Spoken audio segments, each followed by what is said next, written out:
A paz do Senhor Jesus seja com todos vocês, que Deus continue abençoando as vossas vidas, abençoando a vossa família.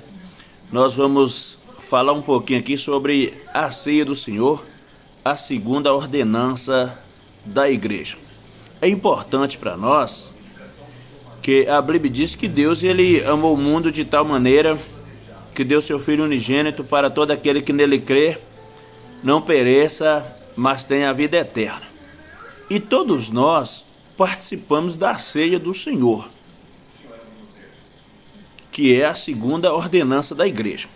Quando nós pegamos aqui em 1 Coríntios capítulo 11, no versículo 26, diz o seguinte: porque todas as vezes que comerdes pão e beberdes cálice, anunciais a morte do Senhor até que ele venha.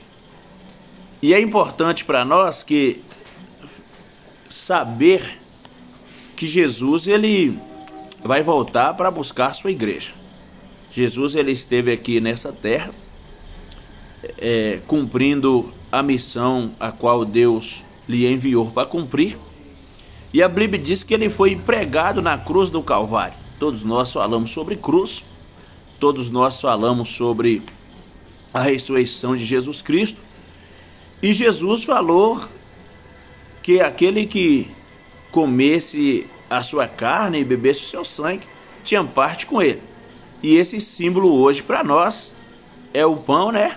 E o vinho, que nós chamamos de pão e de cálice do Senhor. Aí Paulo falou assim: todas as vezes que vocês participar do corpo e do sangue do Senhor, lembra que ele morreu, lembra que ele ressuscitou. E quando foi pregado naquela cruz, quando foi morto, foi para quê? Para nos dar vida. Mas lembra que ele ressuscitou. E quando vocês participar desse corpo e desse sangue em memória, lembra, olha lá no passado e lembra o preço que foi pago por vocês. Mas olha lá no futuro que ele vai vir para buscar os seus escolhidos.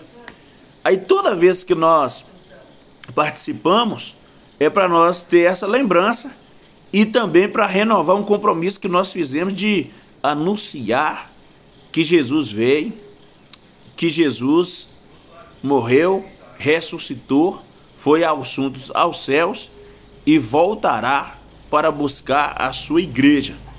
E nós sabemos disso pela palavra do Senhor. E nós vimos aqui que a ceia ela é uma ordenança do Senhor. A ceia do Senhor, como ordenança, celebra a comunhão do crente com o Senhor ressuscitado. Então, assim, você ao participar da ceia na igreja a qual você faz parte, é um sinal de comunhão entre você e o Senhor Jesus Cristo. É um sinal de comunhão também entre você e os demais membros que faz parte dessa assembleia. Aí nós vimos, Paulo falou assim: gente, eu recebi do Senhor, é por isso que eu estou ensinando vocês. Aí também, ele falou assim: mas faz isso em memória do Senhor Jesus. Faz isso em memória do Senhor Jesus. Foi uma das falas do Senhor Jesus: fazer isso em memória de mim. Ele falou assim: mas aquele que participar do corpo do Senhor e do seu sangue, sem entender o verdadeiro sentido, sem reconhecer o porquê Cristo morreu e o motivo da sua morte, para que foi, e sem entender a ressurreição e o que ele foi ao céu e que ele vai voltar, isso vai se tornar como se você tivesse matando um inocente. Então faz necessário que eu e você conheça Cristo. Aí Paulo falou assim: examina-se, pois, o homem a si mesmo, e assim coma deste pão e beba desse cálice. Senhor, examina a sua situação. Você já encontrou o Senhor Jesus Cristo? Você sabe o verdadeiro sentido dessa ceia? Você sabe o verdadeiro sentido desse pão, desse cálice? Aí nós vamos vendo. Aí Paulo assim: é por causa disso que há entre vós muitos fracos e doentes, e muitos que morrem, muitos que dormem. Porque tinha muitas pessoas que, sem saber o porquê, eles estavam ceando, eles estavam participando também. Aí Paulo falou assim: ó, é bom que vocês julguem vocês mesmos, que vocês analisem se vocês já têm comunhão com Cristo, se vocês já encontrou com Ele. Examina-se, pois, o homem a si mesmo. Você não vai pelos outros, não. Vai pelo seu encontro com Cristo. Porque de repente você não conhece ainda e está participando. De repente você não entende o verdadeiro sentido. Você não entende o que aconteceu, o que está acontecendo, o que Deus está falando com você. E você pode participar indignamente.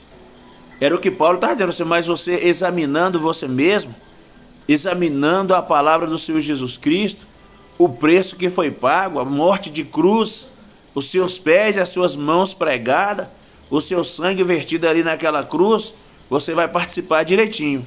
Então que Deus continue abençoando você, que Deus continue dando graça.